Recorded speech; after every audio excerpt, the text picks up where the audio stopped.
Burned at the stake for her beliefs, Anne Askew's execution remains one of the most brutal and controversial moments in Tudor England. But what made her death so horrifying? Why does her story still haunt us centuries later? Anne Askew was born in 1521 in Lincolnshire, England, at a time when the country was gripped by religious upheaval.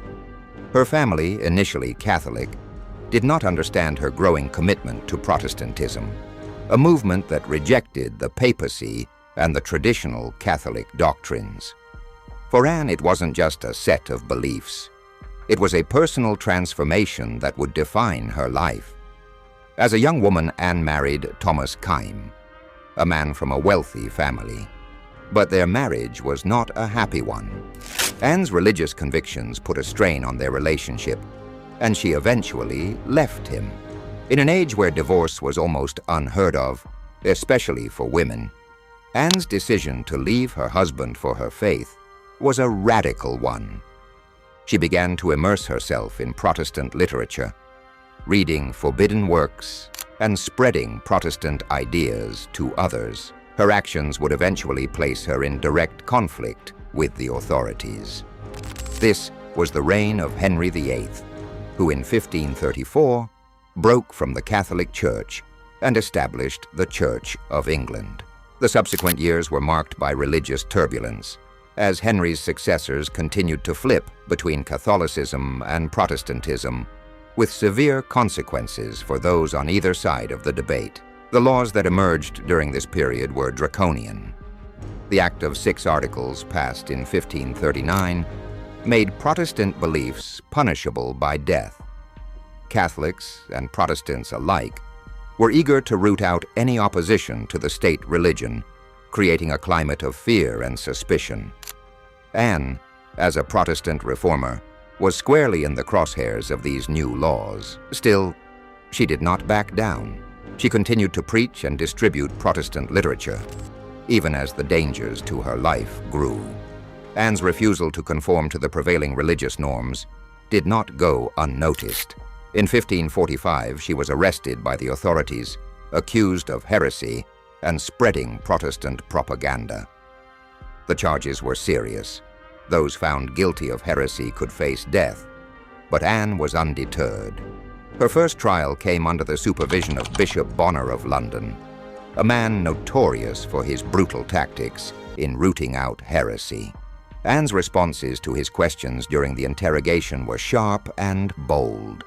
She denounced the Catholic Mass and questioned the role of the Pope. Her demeanor was unwavering, and she stood firm in her faith, even when faced with the prospect of torture. But the authorities weren't satisfied with simply imprisoning her. They wanted to break her spirit. Anne was arrested again, this time facing even greater pressure.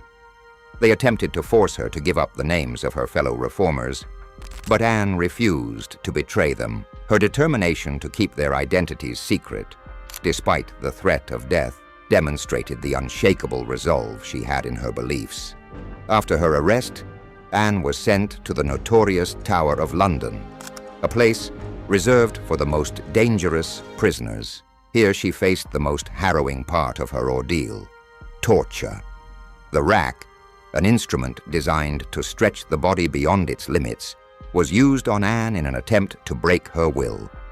As her limbs were pulled, causing her bones to crack and her muscles to tear, Anne was forced to endure unimaginable pain.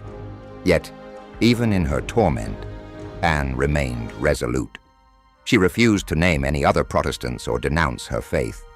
Her refusal to give in, even under the most extreme conditions, made her a symbol of strength and defiance. She became one of the few women in history to endure the rack without breaking, a testament to her courage in the face of unimaginable pain. The mental and physical toll of her ordeal was profound, but Anne's spirit remained intact. Her ability to withstand such agony is a testament to her conviction, making her an enduring figure in the history of religious persecution. Anne's refusal to compromise, even after all that she had suffered, led to her final, horrifying fate. She was sentenced to death by burning at the stake. On July 16, 1546, Anne was taken from the Tower and dragged through the streets of London to the execution site at Smithfield. She was physically weak, her body broken from the torture, and she was unable to walk. She was carried to the stake, a grim procession in front of a crowd of spectators. As Anne was tied to the stake, the flames were set and the excruciating agony began. It is said that, even as she burned, she maintained her composure, crying out in prayer to God. Her final words were a powerful declaration of her faith. "I die for the love of God and for the gospel of Jesus Christ." In the face of death, Anne's strength never faltered. Her martyrdom became a symbol of her unwavering commitment to her beliefs, and her story inspired those who witnessed her execution, as well as generations to come. Her tragic death marked the culmination of her defiance and her refusal to submit to religious oppression. Anne Askew's execution sent shockwaves through both the Protestant and Catholic communities. It became a powerful reminder of the dangers of religious intolerance and the harsh realities faced by reformers during the Tudor period. Anne's death, however, did not mark the end of her impact. Her writings, including her interrogations and her poems, would be published posthumously and circulated among Protestants. These documents, many of which were penned during her time in the Tower, not only detailed her suffering, but also expressed her unshakable faith in God. Her words continued to inspire those who sought reform within the Church, and she became a symbol of the martyrdom endured by those who resisted the authorities. Anne's legacy also sparked conversations about women's roles in religion and resistance. Though many of the Protestant martyrs were men, Anne's courage in the face of persecution highlighted the pivotal role that women played in the religious upheavals of the time. Anne Askew's story forces us to confront the price of unwavering conviction. Would you have had the courage to endure such unimaginable pain for your beliefs? Her execution was not just the end of her life. It was the start of her legacy as a symbol of courage, faith, and defiance against tyranny.